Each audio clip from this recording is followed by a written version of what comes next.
Bust it. They present the popular radio program Political Platform on the Ray Power FM network. Ray Power FM Political Platform, now on television. Keep track of the country's polity and be part of the process as they discuss and put political developments in the country into perspective. It's Ray Power Political Platform on AIT Abuja. Hello, thanks for joining us. It's Political Platform, and of course, we are here again to update you on the topical national issues, socio-economic and political development. Apart from getting us on Ray Power Radio, you can also be part of this program, 6 p.m. local time, AIT Abuja, and of course, AIT International, 1930 hours for those outside the shores of the country. Of course, we are still smarting from the Anambra governorship election. The PDP candidate came out yesterday to say that he never rejected the outcome of that election, but only flagged some gray areas he says he's not quite comfortable with. And of course, we made some fact check, and we discovered that in his own statement, he never rejected the result. He said he has extended the hands of fellowship to the winners of that election. And so the big parties have indeed opted not to go to court to challenge the outcome. Talk about the PDP, APC, UPP, they have all accepted that outcome in good faith. Let's hope that the party will take the same position with the candidate, because based on our electoral acts, even when the candidate opts out, the party may decide to challenge it in court. But it's all about the good development coming out from Anambra State, one that must be replicated as we move towards 2019 general elections. No violence or limited violence on the surface, good conduct by the INEC officials, and of course the attitude of the politicians, of course, ranked higher than we have seen in recent past. Just as the appeal court has said the Anambra senatorial election must be held within 90 days, it's Peter Obi who, by this judgment, will be excluded, go to the Supreme Court to indeed challenge it, very likely. Of course, we'll take a look at the economy. The top quarter performance of the economy as contained in the GDP growth rate released by the National Bureau of Statistics indicate that Nigeria's economy is still continuing to grow. 1.4% up from the 0.7 revised second quarter report. Good for the economy, but if you take a look at the breakdown, it calls for a lot of concern. The growth was driven principally by increased crude oil production, which was put at about 2.03% during this period as top quarter. And of course, growth in agriculture, over 3% growth. At a time, we'll have the harvest season. Can we sustain this growth when crude oil production goes down, or when we go into the planting season where activities in the agricultural sector will go down? These are the big questions. At a time, the manufacturing sector and non-oil sector grew negatively. Manufacturing sector 2.85%, negative growth, and non-oil sector 0.79. These are the areas that would have gladdened the hearts of Nigerians. I'm not alone on this program. Utibo Imore is with us this morning. Thank you very much, Amechi. You started with Anambra, and I must also say Anambra is quite commendable. The conduct of the politicians in particular, it does appear that the level of desperation by politicians, which incidentally, unfortunately, has always been so much in Anambra State, has come down. Before now, we used to see so much litigation before elections in Anambra State. The election that just concluded was a first. We did not see any litigation. And they're also saying they're not going to get involved in any post-election litigation. So it's a good thing. The election outcome, well, like you said, may have had some hitches, but fundamentally, from the comments of observers, it's been more or less a good exercise, apart from the fresh issues of vote buying, which has become very common in elections. We saw it in Edo State. The flag was raised. It was a red flag to it. We also saw it in Edo State. And I really want to find out, is it really that the INEC itself, or the officials, or the law enforcement agencies cannot really do anything about it, because it's an infraction of election laws. Buying a vote, paying for vote is wrong. So what really can be done about it? Because from the trend we are seeing now, it might even be worse going into the 2019 election. That means politicians will be building their financial war chest They'll be making to pay for it. They'll be making provisions for funds to buy votes. Somebody jokingly said, in Anambra's case, it was inevitable, because how do you tell an Emeka who is used to buying and selling not to trade his vote? But it's actually a serious matter, because this is an election. It's about choosing the leader. It's also indicative of the loss of trust and confidence people have in the governance system. Okay, we tried yesterday to get on the line as one of the partners for electoral reform who observed strictly and completely the elections yesterday for his perspectives on the outcome, but we are unable to do that. But good enough, he's with us here in the studio, flesh and blood, so we'll be hearing from him much later. But first, let's get to feel your pulse. Let's see what your own thinking and thought patterns are. We'll get to that after this short break. Please don't get away. Bust it. They present the popular radio program Political Platform on the Ray Power FM network. Ray Power FM Political Platform, now on television. Keep track of the country's polity and be part of the process as they discuss and put political developments in the country into perspective. It's Ray Power Political Platform on AIT Abuja. Welcome back from the break. It's the mail segment, and I'm Amaka Okoro. I'm Usaitin Yare. Welcome. We'll begin with a mail from Dixon Eka in Abuja, and he's reacting to former President Goodluck Ebele Jonathan's statement on the confab. The mail reads, I read on the news how former President Goodluck Jonathan was trying to justify his inability to actualize the confab report, which he inaugurated, citing time factor, and I asked myself these questions. Did Jonathan realize that he spent about 5.5 years in office as the president and commander-in-chief and had the largest opportunity of a civilian president to implement policies? Was he aware that there was a reform conference before his tenure and he did not look at it? If 6 years was too short for him to implement a report of a confab he inaugurated, then what made him think President Buhari, who has only 4 years from a different political party with a different view and ideology, is in a better position to implement the confab report? It is unfortunate how our leaders know the right things to do before and after leaving the office, but lack focus and political will to do the right things when they are there. Maybe the absolute power given to them is corrupting them absolutely, and we shall continue to react with our permanent voter cards, PVC. Writing on the Anambra State governorship election, Okafor Munachi in Abuja says, let me use this opportunity to congratulate Willie Obiano on his re-emergence as the Anambra State governor, and also congratulate INEC for the improvement on its procedure. Having said that, there are some negative outcomes which INEC should put into consideration for better results come 2019. The level of turnout was hugely poor. Out of almost 3 million registered voters, it's disturbing that only 500,000 voters were able to vote. The financial inducement at the polling booth was also alarming. The level of security present in Anambra was rather intimidating on the side of the citizens. If all these things are put in check, I strongly believe that in subsequent elections, INEC will perform better. God bless Nigeria. And Koka Abiodun from Lagos State writes on the death and burial of the 26 female Nigerians in Europe. He starts by saying, is God punishing us with bad leaders? He goes further. How could our leaders, especially the political leaders, be so heartless, nonchalant, irresponsible and selfish? About 26 of our sisters and friends were buried last week in Italy and no single representative was present. Is it that we no longer have an ambassador in Italy? No Minister of Foreign Affairs?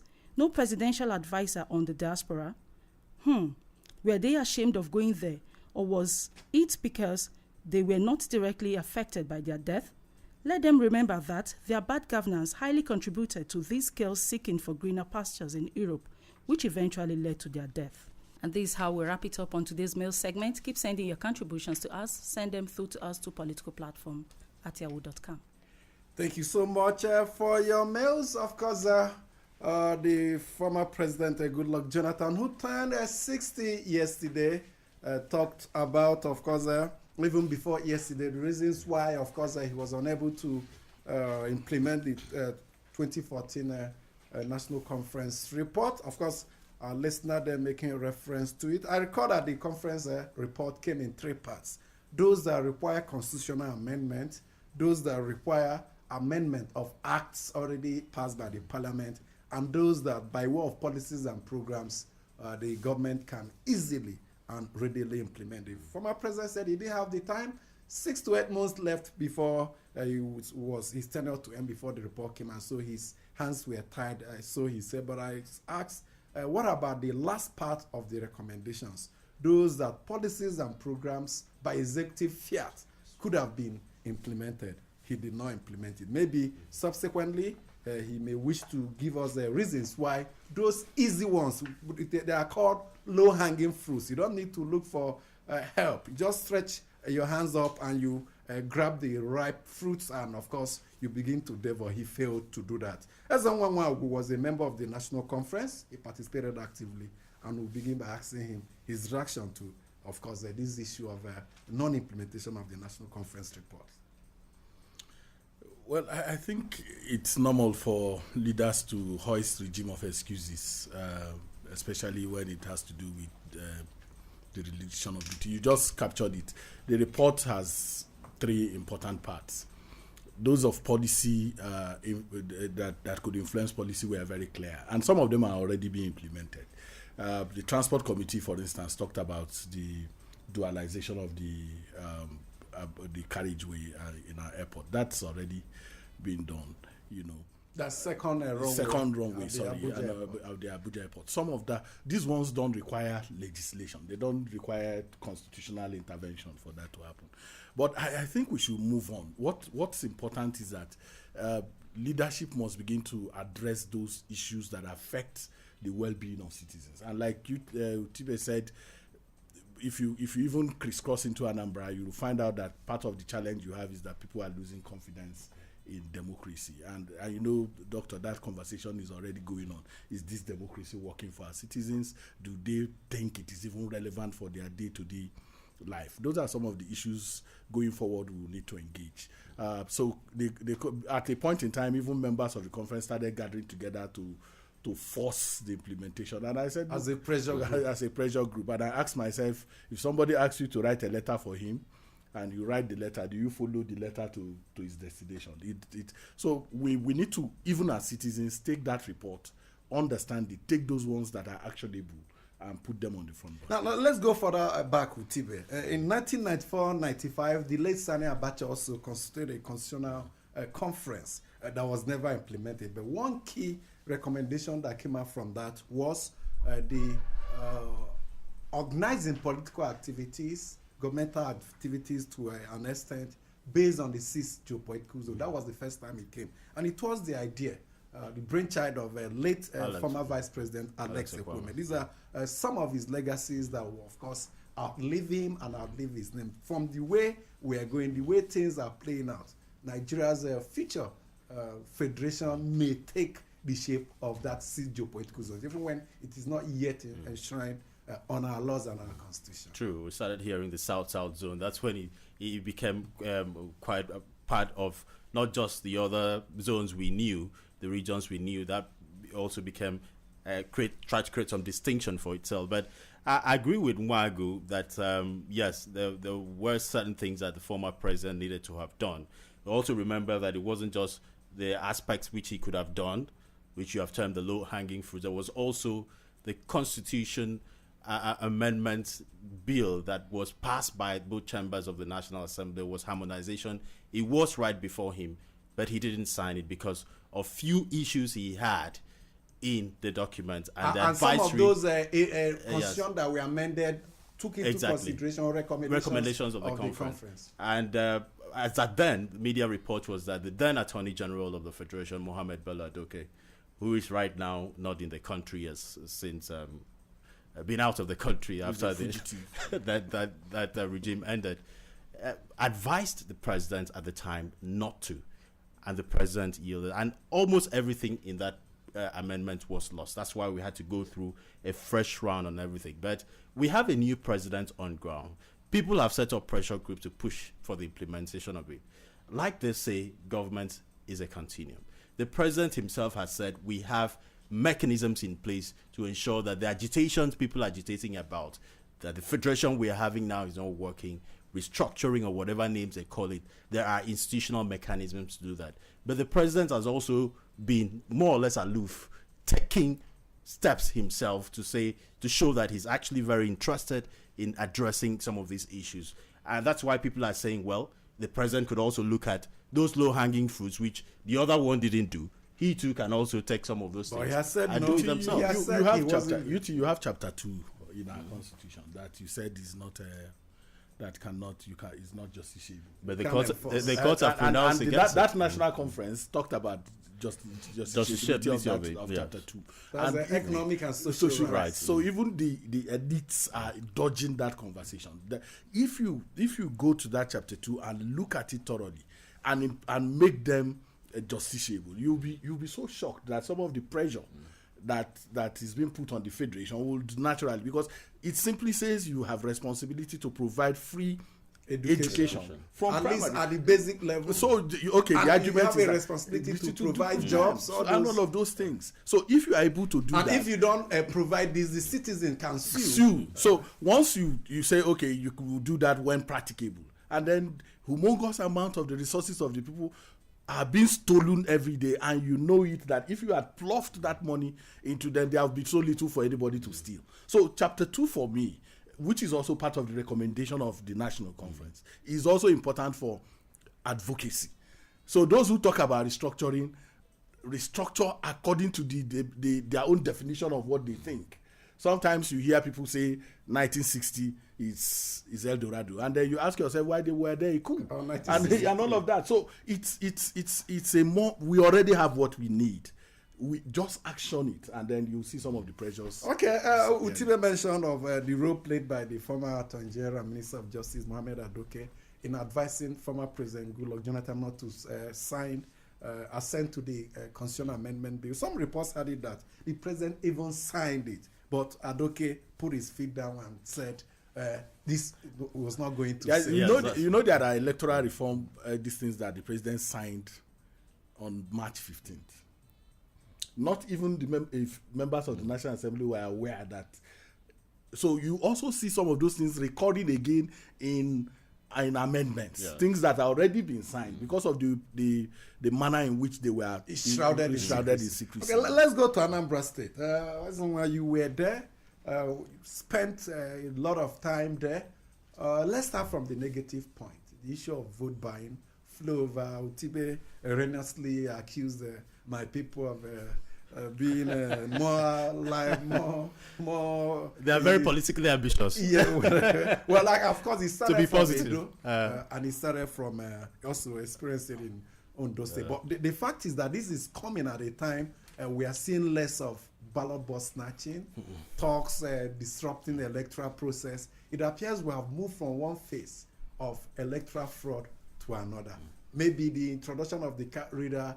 Some other initiatives have now made the physical violence aspect of electoral fraud not to be quite attractive, and vote buying, we're seeing it. How did it play out in Anambra? Well, I think the chairman of INEC made that point, which is something that I like. He said that there are no votes in INEC, that the votes are with the people. So what does that mean? In time past, Doctor, you will recall that you could just go sort out a few electoral officials, both at the headquarters and in the whole state. And then results will be written. The security agencies will be mobilized to suppress every protest that comes with it. So, like you said, the increased and incremental progress that advocacy around institutional reforms in INEC has paid off. What is that? There's a bit of transparency right now in the way INEC organizes its process. Look at the results, for instance. Now, it's been emboldened. The result sheet has been so emboldened with names of the contestants attached to it and the results that they get. So all that, the hard work that the politician requires to do now is to ensure that he has party agents, genuine party agents in all the polling units. And in fact, at the stakeholders meeting in Oka, the INEC chairman said, you can stake photographs. So what does that mean? That if you have effective and efficient party agents, you can compute the results and even flag them as polling unit by polling unit. So interested parties can compute those results and have them even before INEC announces it. So the politicians, being very smart people, know that this institutional reform has closed the opportunity they used to have in INEC. So what has happened? They've gone back to the people. If you watched in Anambra, you will even find that the godfathers who will normally sit in their homes and invite these electoral officials were in markets talking to the people, engaging the people, house to house campaign. We see a lot of the big men going to the market. Yes, so even the incumbent governor, who ordinarily, could sit back and say, look, I've performed and all of that, went out. Was even driving a keke. Yes, on 2 days to the election, he was still panicky because he didn't know what the people would do. So, but what has happened is that we have resolved an institutional challenge. How do we deal with the moral hang-on that vote buying has posed? And I make the joke that for me, what we are seeing in Nigeria, both in Edo, Anambra, and Ondo, is convinced buyers and sellers. We used to think in terms of inducing voters. That's the language. It takes two to tango. That's the correct language, that you induce voters. This time around, polls did not start as when they were supposed, because negotiations were going on in communities. I even hear that prior to the elections. Yes. So when people sit back and say, the people were not coming out, they were saying, it was vote and die that made people not to come out. If you were observing the election, you will see that in communities, canopies were being set up, chairs for election. Canopies were set up in the places of election. People will sit down. Like, I thought that people would be coming from their homes. I thought that people would be coming from their homes to come and vote, either wait or. But you saw communities organize canopies, chairs, and where all negotiations. So those when effective negotiations concluded, then you saw the people. The reports I got to Tibe was that the communities are so organized. They have leaders who negotiate. I'm not giving you report. I'm giving you observation. Yes. So I'm talking about the ones I also got. Yes. Communities, villages, they have leaders who negotiate with the men with the bags of money. They receive them, and of course at that lower level they also talk about distribution, and as well as you may know, issue of cheating will always come in, but it's so institutionalized now that it has that a very organized process. It's normalized to the point that security agencies preside over the distribution, and that is what is worrisome. And they may be part of. Of course, they'll likely receive the assessment. You understand? So communities, when community collusion and conspiracy comes into the elections, what then happens is that all the stakeholders in the electoral process are compromised to agree to infractions. All right. So the security agent in Edo, for instance, and I flagged it in one of your programs. When you vote, you show the policeman. He will say, "Follow the man away no road."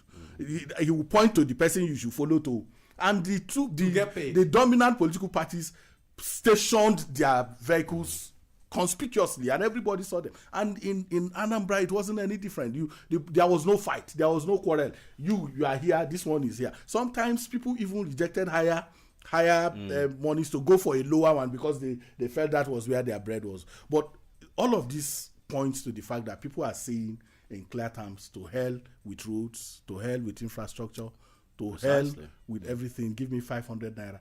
It begins to challenge the whole idea of our democracy and governance. Yes, indeed, because we understand Party A would offer 2,000, and they said, let's wait and hear what Party B wants to offer. And Party B comes and says 4,000, and let's say, let's go for Party B. And Party A will be told, see, somebody has offered this. Are you not going to up your own? And they quickly make amends and send in extra. And incidentally, if you have a very corrupt person carrying the money for Party B, who has already edited the 4,000, definitely he gives 2,000 out. Loots, in fact, there's a particular woman who made a case that they said 5,000, and they were arguing, and then a particular party raised it to 5,000. Then she went and voted. Instead of giving her 5,000, they gave her 1.5, and so she started making trouble. But you see, all of this is pointing to the fact that there's a challenge with governance in our country. Citizens are losing hope that this is perhaps the only thing they will ever get. And we need to make the people, the citizenry, to have a stake, realize their stake in our governance process. Your stake It's not the 5,000, 1,000, 2,000, 3,000 you receive on election day. Your state is you must elect people of your choice, hold them accountable, and make sure they deliver on promises and that the resources of the state are well utilized. I think it's an issue of orientation, value orientation, yes, and education. We need to call out. We need to truly call out the National Orientation Agency, because you continue to hear this thing about inadequate funding and all of that. I think the National Orientation Agency should find creative and innovative ways to engage the citizens, especially. It's not just how do you engage citizens who are already very impoverished and already very undignified already? How do you engagement when a politician comes and says the man has been hungry, his family has been hungry, and a man comes around and gives him 10,000 for that day? He lives by the day. So I'm just buttressing the point that you're making, but we cannot completely overemphasize that point, because you also see the issue, the question of greed. Okay, people many times who even have do not find any challenge in selling their votes, because say, okay, this one can buy recharge card, because many times we need to also point out that yes, we can elevate the narrative around poverty and its consequences on what we're saying, but the question of greed needs to be tamed as well. The bigger consequence of your 5,000 that you collected or your 2,000 that you collected will solve your problem in the immediate.